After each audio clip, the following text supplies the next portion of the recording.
आज भी ऐसे बहुत से बंदे हैं जिन्हें कॉन्ट्रैक्टर की वायरिंग करना नहीं आती है, तो ये वीडियो उन भाइयों के लिए है। ये जो मैं कॉन्ट्रैक्टर आपको दिखा रहा हूँ, इसकी शक्ल और सूरत बदलती रहती है, लेकिन इसका काम ये होता है कि पीसीबी पर लोड नहीं पड़ता जिस एसी के अंदर ये होता है। और ये ज्यादातर सिंगल फेज के 2 टन के एसीओ में होता है जो नॉन इन्वर्टर होते हैं। इसकी वायरिंग बहुत ही सिंपल है, आप समझ लें। ये हमारी आउटडोर की वायरिंग हो गई, line, neutral, CP, compressor. Earthing भी होती है, वो मैंने नहीं लिखी। तो अब इसमें हमें करना क्या है, लाइन से लाइन मिलानी है, न्यूट्रल से न्यूट्रल मिलानी है। अब उसके बाद आ जाते हैं हम बीच वाले पॉइंट जिसे हम रिले कहते हैं। हम ये जो सीपी की वायर है जो इंडोर से 3 मिनट बाद सप्लाई पास होगी, वो फेस के रूप में आनी चाहिए। उसे उठाकर हम इस तरफ लगा देंगे।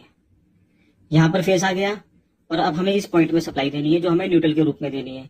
न्यूट्रल चाहे तो हम यहाँ से उठाकर डायरेक्ट यहाँ दे सकते हैं, या चाहे तो यहीं से उठाकर इसको लूप बनाकर यहाँ न्यूट्रल दे सकते हैं। जब ये रिले ऑन हो जाएगी तो उसके बाद यहाँ सप्लाई पास होगी। ध्यान रखें, ये 2 पॉइंट हैं। 2 पॉइंट में एक पॉइंट डायरेक्ट रहता है और एक पॉइंट रिले के थ्रू काम करता है।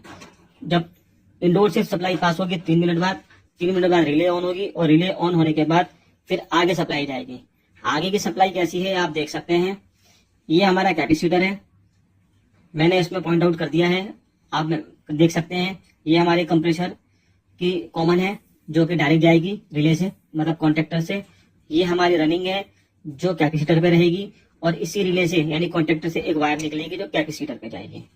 फैन की सप्लाई आप यहाँ देने के लिए यहाँ पर भी दे सकते हैं, लेकिन आप यहाँ दें। यहाँ देने से क्या फायदा है कि मान ले कभी ये कॉन्ट्रैक्टर खराब हो जाता है, उस सूरत में क्या होगा कि ये जो इसका प्लंजर है, ये आवाज देख रहे हैं आप, ये ऑन नहीं होगा। तो हो सकता है कि आपके जहन में ये सवाल आए कि ये ऑन हो भी रहा है या नहीं। यहाँ फैन को सप्लाई देने से क्या होगा कि जब यहाँ से 3 मिनट बाद सप्लाई जब यहाँ जाएगी तो आपके फैन की सप्लाई यहाँ होने की वजह से ऑन हो जाएगा।